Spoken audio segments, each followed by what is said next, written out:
It's Friday, October 11, 2019. This is the news on PBCJ. I am Simone Absalom. There is no shortage of books.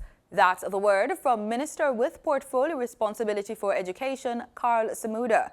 He was responding to concerns raised at the post-cabinet press briefing that schools were critically short of textbooks. There should be no sense of anxiety with respect to the supply of books throughout Jamaica, period, in both the primary and the secondary. There is no shortage of books for the first term. Minister Samuda said while some schools might have what he describes as a wish list, the ministry distributes books listed in the National Standards curriculum. And if somebody says, well, we need 100 books, but we only have 25. Well, of course you only have 25. You only need 25 for the third term. In her comments, Acting Permanent Secretary in the Education Ministry, Dr. Grace McLean, said every 6 months a book audit is done for the 900 registered schools based on student population. So the ministry would have done an placement of order from last year, December, in terms of what the system requires for books in particular, because the process for procurement takes more than 6 months. These contracts have to go all the way to cabinet for approval before they are provided to the suppliers who actually distribute the books across the island.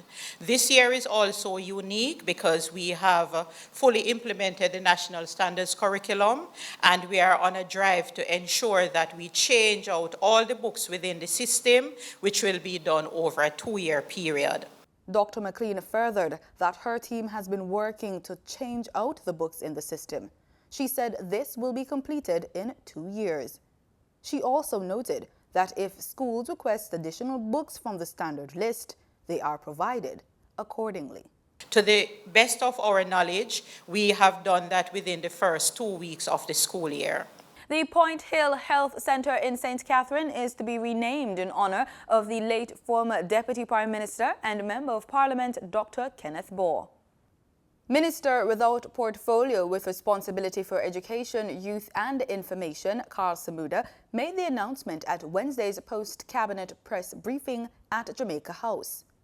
Cabinet has given this approval, and it is to operate as a Type 3 health center where temporarily located on the nearby Fonthill Community Center to facilitate the construction of a new health facility which will be funded through the National Health Fund at a estimated cost of $29 million. The late Member of Parliament, who also served as Minister of Foreign Affairs, also made significant contribution to the Jamaican Health Center as a surgeon at the Cornwall Regional Hospital and as Health Minister from 1980 to 1989. He led significant reforms in the health center, including the eradication of polio. And here again, we worked very closely together. And that is one of the most best kept secret, especially to the younger generation, who don't realize how close we came to suffering enormous losses through the outbreak of portfolio. And the expansion of the program of immunization resulted from that. The ban on single-use plastics has reduced the amount of plastic pollutants collected along Palisadoes coastline. That's the word from Executive Director of Tourism Enhancement Fund, the TEF, Dr. Kerry Wallace. He told the press that preliminary data from the Jamaica Environment Trust, JET, shows a 30% reduction in the number of single-use plastics collected this year along the Palisadoes Strip on International Coastal Cleanup Day when compared to last year. Dr. Wallace said the TEF welcomes the positive impact of the ban and is encouraging the government and citizens to continue playing their part in preserving the environment. He pointed out that in addition to partnering with JET to commemorate International Coastal Day annually, the TEF is currently engaged in a project to replant corals in an attempt to regenerate the island's coral reefs. This forms part of their wider effort to preserve the environment and support those who do. Since International Coastal Cleanup Day took place on Saturday, September 21, 86 of the 140 local cleanup coordinators have submitted data to JET for 135 of the 180 sites registered for ICC Jamaica this year. The Ministry of National Security will implement a new social intervention pilot project in 21 communities across the island. It's aimed at reducing crime and violence, particularly those perpetrated by youths. The project will run for 1 year. The targeted communities include Denham Town in Kingston, Bull Bay, St. Andrew, Montego Bay in St. James, Spanish Town Central in St. Catherine, and Mampin Clarendon. The communities were reportedly selected following the results of a 3-year comparative analysis of incidents and victims of homicides and shootings recorded in volatile communities. Senior Director of Crime Prevention and Community Safety in the ministry, Renee Steele, says a framework has been established to guide the pilot project's implementation across government agencies. Meanwhile, National Security Minister Dr. Horace Chang underscored the need for improved delivery of social interventions driven by greater collaboration among government agencies. Cabinet has approved a new board for the National Housing Trust, the NHT. Minister without portfolio with responsibility for education, youth and information, Carl Samuda, made the announcement at a post-cabinet press briefing. With effect from September the 9th, 2019 until September the 8th, 2022. Mr. Lennox Channa, Chairman. Senator Cavan Gale, Senator Kerincia Morrison, Mr. Doran Dixon, that name is very familiar with the teaching circles, Mr. Granville Valentine, also very familiar in the trade union movement, Sergeant Patrick Rowe, Mr. O'Neill Grant, Mrs. Nesta Claire Smith-Hunter, Mr. Jeffrey Hall, Mr. Colin Barnett, Mr. David Wan, and Mr. Ryan Parks. The NHT is an organization set up by the government to lend money at low interest rates to contributors who wish to build or buy or repair or improve their houses, or who wish to buy or build on lots. Hundreds of people turned out for the funeral of a 100-year-old war veteran from Jamaica who had no family in the UK after a plea from his care home. According to the BBC, ex-RAF serviceman Oswald Dixon died on September 25 at Broughton House in Salford, Greater Manchester. RAF cadets and members of 34 Squadron carried the coffin into the chapel at Agecroft Cemetery. His care home said Mr. Dixon's warm character will be missed. A spokesperson for Broughton House said they wanted to thank everyone for showing tremendous compassion and support. Local Government Minister Desmond Mackenzie says municipal corporations will be equipped with new water trucks in the 2020-2021 financial year.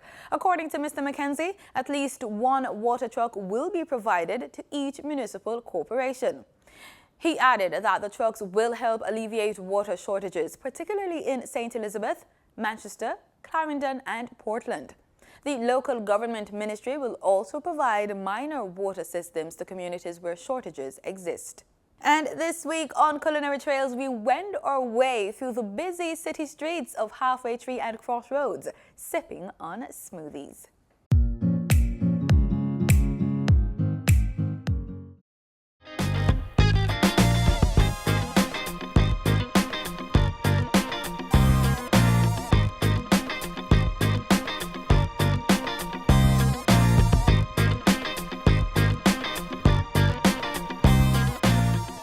Everyone knows about your basic fruits and vegetable smoothies, those creamy pureed filling drinks. You can add an array of various spices, herbs, superfoods, and other health foods. The possibilities are endless. Hi, my name is Leonard Christian. I'm from Central Smoothie, and today I will be preparing a granola punch for you guys. In the granola punch, you get the protein powder, the granola mostly, oats, banana, and almond milk. Come on.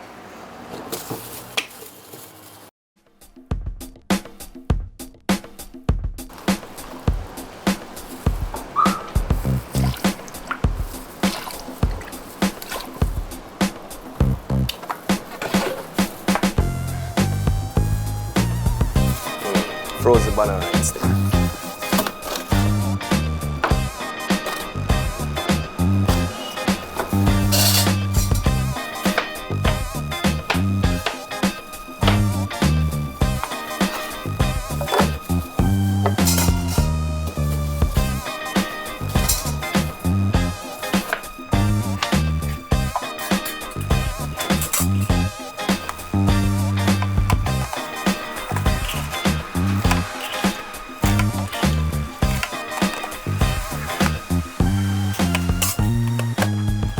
Less than a minute. Ready.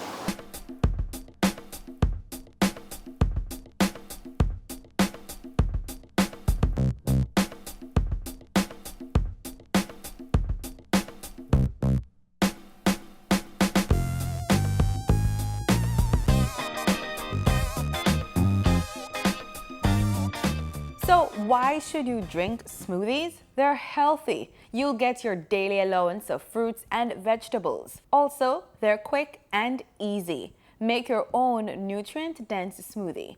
It doesn't take as long as preparing most meals. It gives you time for other things.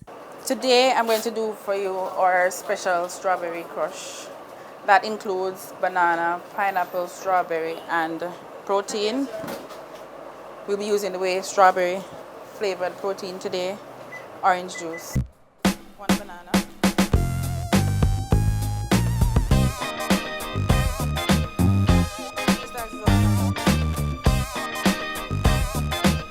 (68) strawberries depending on if you're a strawberry lover.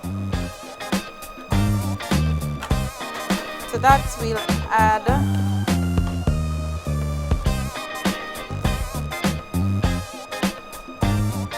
half a scoop of protein,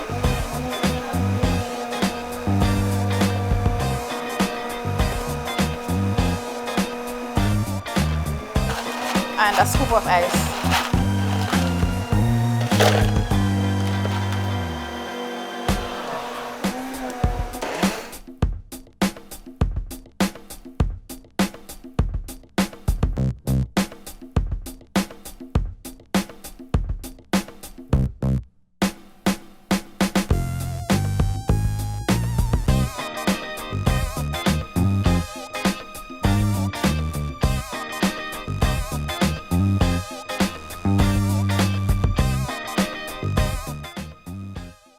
I just love a good fruit smoothie. Let's see if Jamaicans are into the idea of thick blended fruits and veggies. So what's your favorite smoothie?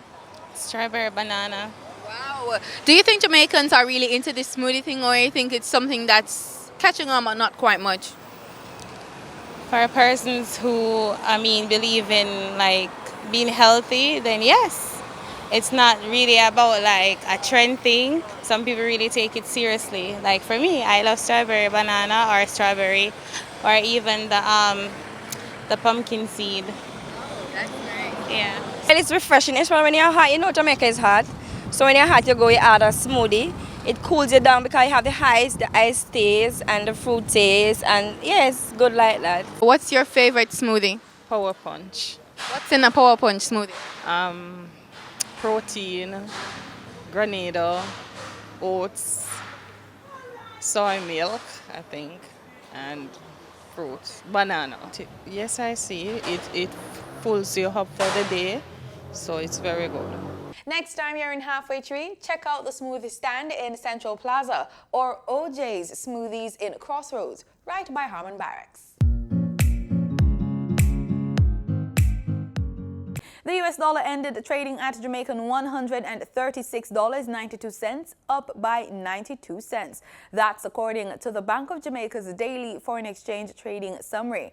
The Canadian dollar ended trading at 102 Jamaican dollars 34 cents, up from $102.01. The British pound sterling ended trading at Jamaican $169.16, up from $164.27. In regional news, the spotlight is on Haiti. Demonstrators fought police, blocked roads, and looted stores. President Jovenel Moïse is reportedly avoiding public appearances. Dozens of people from political parties are vying to become the country's next leader. It's a concern that President of Haiti's Senate acknowledged in a televised speech as he warned that Haiti's crisis is, quote, rotting, end quote. He urged the country's president to engage in dialogue.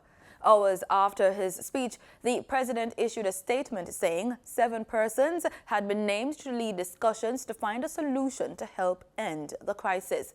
Among them is former Prime Minister Evans Paul. We will continue to follow this story as it unfolds. In sports, we're on the court with netball. Netball senior team captain Janelle Fowler wants Netball Jamaica to employ an experienced professional coach to guide the Sunshine Girls forward.